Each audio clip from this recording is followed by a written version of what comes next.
insurance coverage. We've seen many policies didn't respond. You expected them, many people did expect them to respond. If they didn't respond, well, I think now's the time that people need to look at whether they're going to again, because the same events are likely to recur. So obvious point, but I think it does merit thinking about again. As a mining lawyer, I've got to say that the one area that kept me awake at night is safety, and I think that probably applies for anybody who's looking at the impact of severe weather events.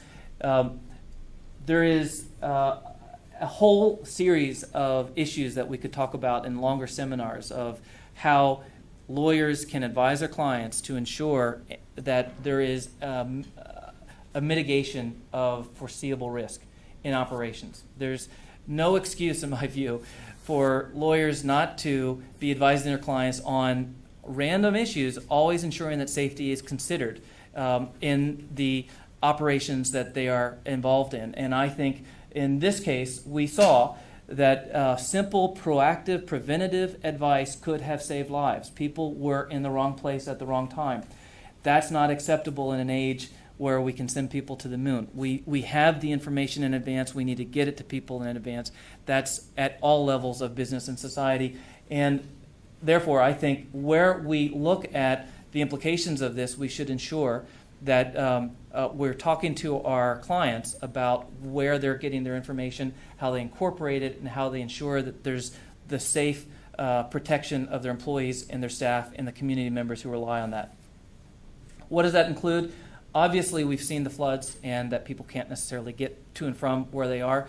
We've seen the cyclones, that evacuation shelters need to be in the right spot. If they're not, how do you prepare and respond to that? Are you comfortable with what the local government, local councils have provided? I think we all have an obligation to think about these issues and engage. Certainly, we need to rethink evacuation plans. We didn't really have one at my law firm. And I think many of my clients, and certainly the company I came from, didn't really have an evacuation plan for the CBD. Now maybe we do need to have them. We might need to plan on them and think about them more proactively. The question I leave you with in this point is, do extreme weather events now change foreseeable safety concerns going forward? We have never seen, as far as I'm aware, a cyclone hitting Mount Isa before. Well, it's now done that. That force of wind will have impact on people in agricultural businesses, in logistics, in small factory operations, whatever it is throughout the state. Gale force winds cause huge damage and can kill people. We now have seen that happen. We should be advising our clients to think about the consequences, whether it's from an insurance perspective, a litigation, a risk, employment, property. There are issues throughout the operations at which we advise that should be considered, I think, as a result of the severe weather that we've seen. That also involves construction design plans, environmental planning approvals.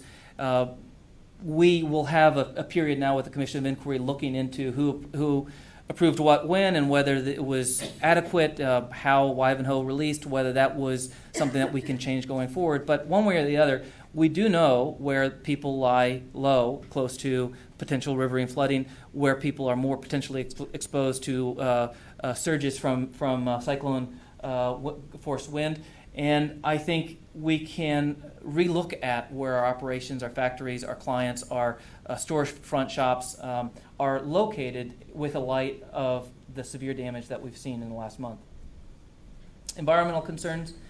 We know that the weather, the wind, the rain can cause incredible consequence to our operations, and that will mean spreading whatever we hold in our factories out into the river. And there's a toxic sludge at the bottom of Norton Bay right now from people who weren't prepared in securing their goods and services adequately. And hindsight is great, but going forward, what can we do to ensure that any toxic materials that businesses are involved in are more effectively secured against risk in events of severe weather? I also think that there are some consequences we can consider with respect to insurance and hedging, where there is the potential for a variety of businesses to be affected by repeat weather events. There are products out there that might be able to protect against that. and advisors, clients lawyers might want to be advising clients of the variety of factors that could be able to help mitigate against these types of events so people don't go into bankruptcy in the future. And that would be applicable to small loans that you might negotiate, or leases and other kinds of property transactions that could be protected against if there's going to be repeat severe weather events.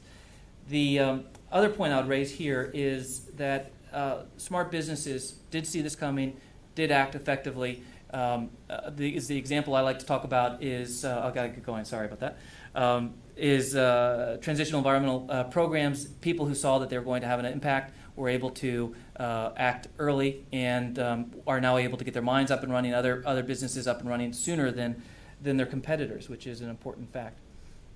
Insurance I'll jump over. And this is the last point, and then I'll take questions if you'd like. But it is force majeure. Now, force majeure, as lawyers, we might get into, but a lot of our clients don't. And my experience has been clients, their eyes glaze when they hear this, or see the clause at the end of a contract. And I think now we have an obligation to highlight to our clients that force majeure, in fact, has very, very significant financial consequences, particularly in light of what we have seen now. And that is, a force majeure clause can either allow for suspension of an obligation or termination. And in events where there's a significant increase in value, like coking coal or other goods and services might be limited, there's a circumstance in which you can see, I'll use a simple example, which is the most easy.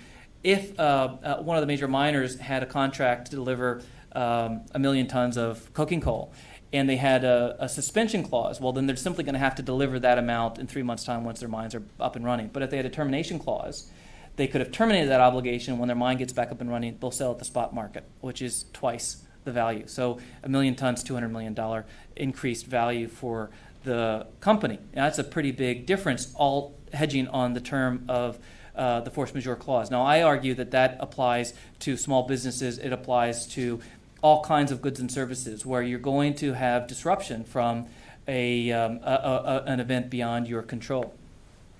The other element of this I think is relevant is allocation. So often you'll find that your capacity to provide a good and service is not entirely shut down, it's just limited. And force majeure will allow a company, a provider of good or service, to select how they would like to allocate what limited remaining goods and services they have available. And if you are in a business that might be adversely affected by not having that access, then you might want to advise your clients to negotiate allocation clauses so that they have preference in light of a force majeure event. And that could certainly protect certain people in mission-critical areas. Okay, in conclusion, I think severe weather events are becoming reasonably capable of more foreseeable preventative action, and that has consequences for how we advise our clients. Financial, regulatory, safety, environmental, financial management, business planning, all are going to be affected by this, and I hope you found that helpful or interesting, and we'll be glad to speak in the future to anybody privately or otherwise. Thank you very much.